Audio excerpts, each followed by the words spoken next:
দিনে দুপুরে জামালদহ সবজি মার্কেট থেকে এক সবজি বিক্রেতার সাইকেল চুরির ঘটনায় এলাকায় চাঞ্চল্যের সৃষ্টি হয়েছে। জানা গেছে, বুধবার দুপুরে সবজি বিক্রেতা রফিক বর্মন নিজের দোকানের পাশেই সাইকেলটি রেখে ব্যবসার কাজে ব্যস্ত ছিলেন। সেই সুযোগে দুষ্কৃতী সাইকেলটি নিয়ে চম্পট দেয়। কিছুক্ষণ পর তিনি সাইকেলটি খুঁজে না পেয়ে আশেপাশে খোঁজাখুঁজি শুরু করেন। পরে স্থানীয় একটি মোবাইল দোকানের সিসিটিভি ফুটেজ খতিয়ে দেখে চুরির পুরো ঘটনাটি ধরা পড়ে। ফুটেজে এক ব্যক্তিকে সাইকেলটি নিয়ে চলে যেতে দেখা যায়। ঘটনার খবর পৌঁছায় পাশে থাকা জামালদহ পুলিশ ক্যাম্পেও। পুলিশ সিসিটিভি ফুটেজের ভিত্তিতে অভিযুক্তের পরিচয় শনাক্ত করার চেষ্টা শুরু করেছে। দিনে দুপুরে জনবহুল বাজার এলাকা থেকে সাইকেল চুরির ঘটনায় ব্যবসায়ীদের মধ্যে উদ্বেগ ছড়িয়েছে। এখন আর ফোন করলো, ফোন করতে করতে একবার আবার ভিতরে আসবে। টেকনিক্যালটা খাটাইছে, বিশাল টেকনিক, বিশাল টেকনিক। সাইকেলটা যে বেচছে না ওর লোগো 100% শিওর। এই মিস্ত্রি যাইতেছে, এটা কোন মিস্ত্রি? দিনেশ মিস্ত্রি। আরে এটা আমার বাড়ির কাজ।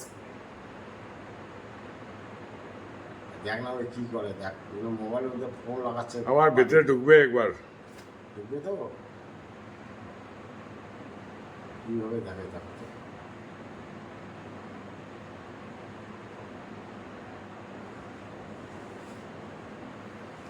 हिम्मत करी है हमारी ना साइकिल ले जाने की। तो फिर वो तो आप लापरवाही ले गए, फिर वो तो बात देखी कोने नहीं आखिरी साइकिल कोने नहीं ये जे फोन করতেছে ফোন করতে করতে এখানে ভিতরে আসবে একবার। লক ছিল না না সাইকেলটা। এই যে এখন ভিতরে আসবে।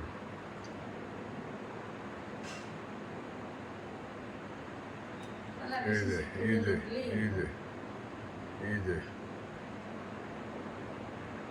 মুশকিল করে এই এখানকার লোকেই না এটা।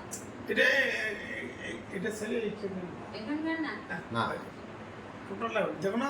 এবার আসিয়া সাইকেল সোজা নিয়ে যায়। এবার আসিয়া সোজা সাইকেল নিয়ে যায়। সাইকেলে নিয়ে যাবে না, রসিকের দোকানের সামনে দাঁড়ায় আছে। হ্যাঁ, দেখা যায় রসিক আছে কি নেই দোকানে। নাই নাই, এই তো চোরের দোকান করে না, 1 ঘন্টা থেকে 3 ঘন্টা ঘুরি বেড়ায়। এইবার সাইকেল যায়। দেখ না গেল এই যা তাড়াতাড়ি যা যা যা। এই এদিকেও তাকায় নেই ওদিকেও তাকায় নেই বাস ও সাইকেল ও নিয়ে যাবে না, মানে সাইকেলটা তো দুই নেওয়া। তুই এই যে কিছু এক্সট্রা কথা হ্যাঁ। তোর এই জিনিসগুলো খারাপ লাগে রে।